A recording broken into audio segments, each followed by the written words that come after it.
यह बाइबल इन 1 ईयर का हिंदी प्रकरण है। 7वां दिन, दोगुनी आशीषें। मुझे दया शब्द अच्छा लगता है। मैं परमेश्वर का बहुत आभारी हूँ कि परमेश्वर दया के परमेश्वर हैं। विलियम शेक्सपियर ने द मर्चेंट ऑफ वेनिस में पोर्शिया के संवाद में दया के आश्चर्य के बारे में कुछ लिखा है। वह दया की उत्तमता के बारे में बताता है।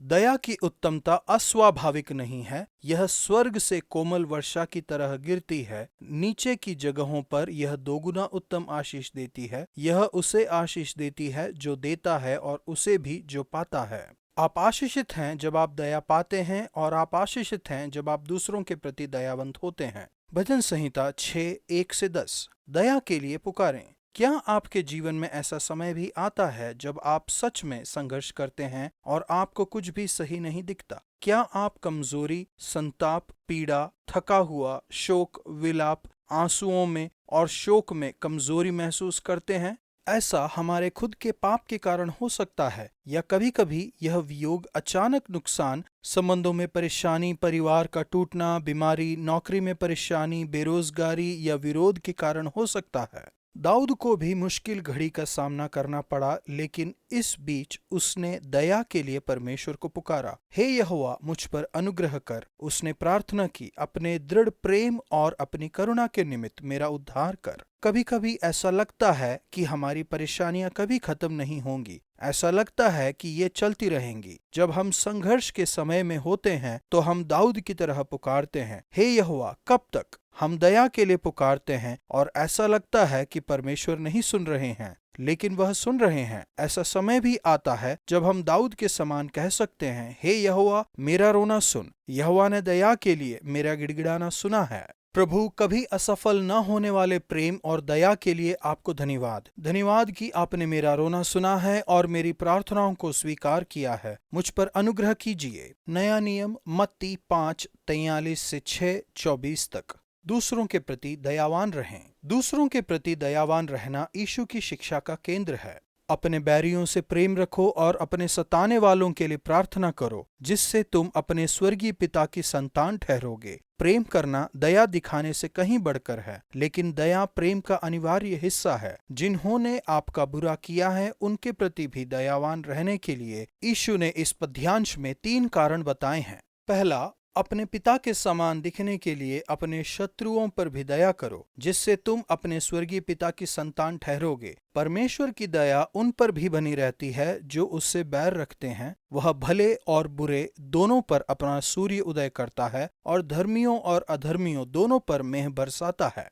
दूसरा, आपको इस हद तक दया करने के लिए अपनी दुनिया से परे होना होगा। यदि तुम अपने प्रेम रखने वालों ही से प्रेम रखो तो तुम्हारे लिए क्या फल होगा? क्या महसूल लेने वाले भी ऐसा नहीं करते? हम केवल उनसे प्रेम करते हैं जो हमारे जैसे होते हैं या जिन्हें हम पसंद करते हैं। लेकिन आपको कुछ अलग बनने के लिए बुलाया गया है। आपको वह बनने के लिए बुलाया गया है जैसे कि डिट्रिक बोनोफर ने मसीही लोगों की असाधारण विशेषता के रूप में वर्णन किया है। तीसरा, क्षमा करने और क्षमा पाने के बीच कुछ संबंध है। हम स्वयं परमेश्वर की दया पाने के बाद दूसरों पर दया नहीं कर सकते। हम दूसरों को क्षमा करके स्वयं के लिए क्षमा नहीं कमा सकते। लेकिन यीशु कहते हैं, परमेश्वर से क्षमा पाने के लिए हमें दूसरों को क्षमा करना अनिवार्य है। दूसरों को क्षमा किए बिना आप परमेश्वर से क्षमा नहीं पा सकते। यदि आप अपना भाग करने के लिए मना करें तो आप खुद को परमेश्वर के भाग से अलग कर देंगे। हर दिन दया और क्षमा पाइए और हर दिन दूसरों को क्षमा कीजिए और उन पर दया कीजिए। यीशु यह भी समझाते हैं कि आप जो करते हैं उसमें आप व्यवहारिक रूप से दया कैसे कर सकते हैं। वे प्रार्थना के महत्व को उल्लेखनीय करते हैं। वे आपसे कहते हैं कि जो तुम्हें सताते हैं उनके लिए प्रार्थना करो। अपने शत्रुओं के लिए प्रार्थना करने से आपको उन्हें उस तरह से देखने में मदद मिलती है जैसे परमेश्वर उन्हें देखते हैं। प्रार्थना में आप उनके साथ साथ खड़े रहते हैं, उनके अपराध और व्यथा को खुद पर लेते हुए, और आप उनके लिए परमेश्वर से निवेदन करते हैं। प्रार्थना प्रेम की कड़ी परीक्षा है। परमेश्वर की उपस्थिति के प्रकाश में आने से हमारे दिल के गहराई में बसी सच्ची भावनाएं प्रकट होती हैं। दया का विषय प्रभु की प्रार्थना का मुख्य हिस्सा भी है, और जिस प्रकार हमने अपने अपराधियों को क्षमा किया है, वैसे ही तू भी हमारे अपराधों को क्षमा कर। अवश्य ही इस प्रार्थना में दया के अलावा बहुत कुछ है जिसे हम बाद में देखेंगे जब हम दूसरे सुसमाचार पर आएंगे। यीशु हमें सिखाते हैं कि जब हम प्रार्थना करें तो इसे गुप्त रखें। गुप्त और एकांत जगह ढूंढो ताकि परमेश्वर के समक्ष नाटकीय रूप से प्रार्थना करने की परीक्षा में न पड़ो। इसे सच्ची रखें, जितना भी हो सके साधारण और ईमानदार रहें। इसे सरल रखें। परमेश्वर तुमसे बेहद प्रेम करते हैं, इसलिए आप सरलता से प्रार्थना कर सकते हैं। अंत में हमारे देने में भी दया मुख्य केंद्र होना चाहिए। दूसरों के प्रति दया रखना उदारता का एक स्वरूप है। जब आप दूसरों की मदद करें तो यह न सोचें कि यह कैसा दिखेगा, बस दया कीजिए चुपचाप और सहज रूप से। यह परमेश्वर का तरीका है जिसने आपको प्रेम में जन्मा है और दृश्य के पीछे कार्य करते हुए आपकी मदद करते हैं। मैं जब भी पहाड़ी उपदेश पढ़ता हूँ, मैं देखता हूँ कि मुझ में कितनी कमी है और दया पाने के लिए मैं अपनी जरूरत को अच्छे से जानता हूँ। प्रभु, आपका धन्यवाद कि आप मेरे प्रति दयालु हैं। धन्यवाद कि आपने मेरे प्राणों को क्षमा किया है। प्रभु, मेरी सहायता कीजिए कि मैं हमेशा दूसरों के प्रति दयालु रहूं।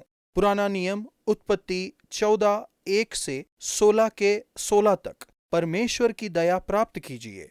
पुराने नियम में 2 विशिष्ट पद्यांश जो आज के लिए उस मुद्दे को दर्शाते हैं जिससे परमेश्वर की दया पाना संभव हो पाया है। नंबर 1, यीशु के द्वारा परमेश्वर की दया पाना।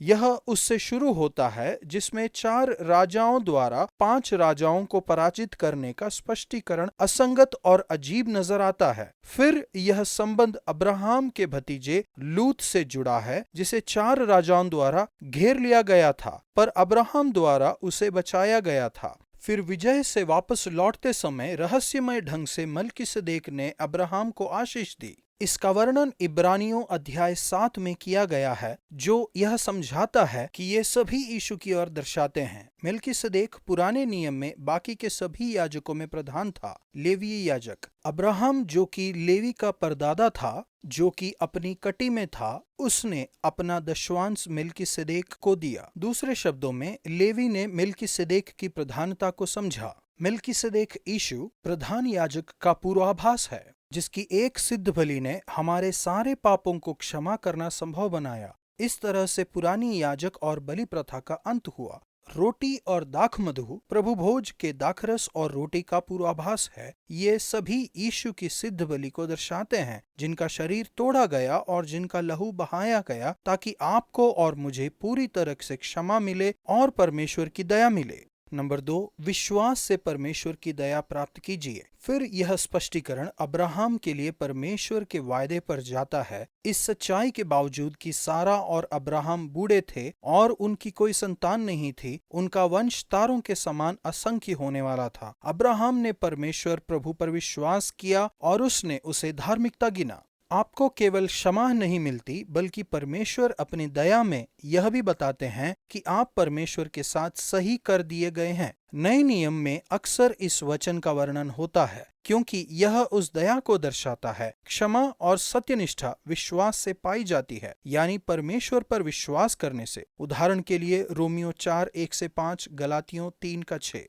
यह प्रोत्साहित करने वाला है कि इब्रानियों में अब्राहम का वर्णन विश्वास के महान व्यक्तियों के रूप में किया गया है। फिर भी जब आप मूल कहानी देखते हैं तो आप पाएंगे कि उसका विश्वास पूरी तरह से अटल नहीं था। जब संतान के लिए उसकी प्रार्थना का उत्तर नजर नहीं आया तो अब्राहम और सारा ने मानवीय तरीके से परमेश्वर के लक्ष्य को पाने की योजना बनाई। वे सहमत हुए कि अब्राहम हाजिरा के साथ सोए और इश्माइल का जन्म हुआ। एक पाप दूसरे पाप को जन्म देता है और सारा हाजिरा के साथ बुरा व्यवहार करती है। यह पहली बार था जब परमेश्वर को अल रोही, परमेश्वर जो देखता है, कहा गया। यह महसूस करना आसान है कि आपको परमेश्वर द्वारा क्षमा मिल गई है, खास तौर पर उन पलों में जब आप हाजिरा के जैसा महसूस करते हैं कि उसके साथ अन्यायपूर्ण व्यवहार किया गया। परमेश्वर जो देखते हैं वह आपको विश्वास से जीने में मदद करते हैं। यहोवा वह परमेश्वर है जो आपको जंगल में भी देखते हैं और आपको खोजते हैं। परमेश्वर जो देखते हैं वह दया के परमेश्वर हैं। नया नियम बताता है कि परमेश्वर ने सारा और अब्राहम के पाप को अनदेखा किया और केवल उनके विश्वास को याद किया। प्रभु, आपकी अद्भुत दया के लिए धन्यवाद, जो कि मेरे लिए यीशु की मृत्यु के द्वारा संभव हुई। आपको धन्यवाद कि वह प्रधान याजक हैं जिन्होंने क्रूस पर सिद्ध बलि दी ताकि मैं आपकी दया पा सकूं। धन्यवाद कि मैं कभी भी आपकी दया नहीं कमा सकता, लेकिन मैं इसे विश्वास से एक उपहार के रूप में ग्रहण करता हूं। यह अद्भुत है कि परमेश्वर ने अब्राहम को धार्मिक माना, उन सभी कामों पर विचार करते हुए जो उसने किए थे। उत्पत्ति 12:10-20 के पद। आज का वचन, यहोवा ने मेरे गिड़गिड़ाना सुना है, यहोवा मेरी प्रार्थना को ग्रहण भी करेगा। भजन संहिता 6 का 9।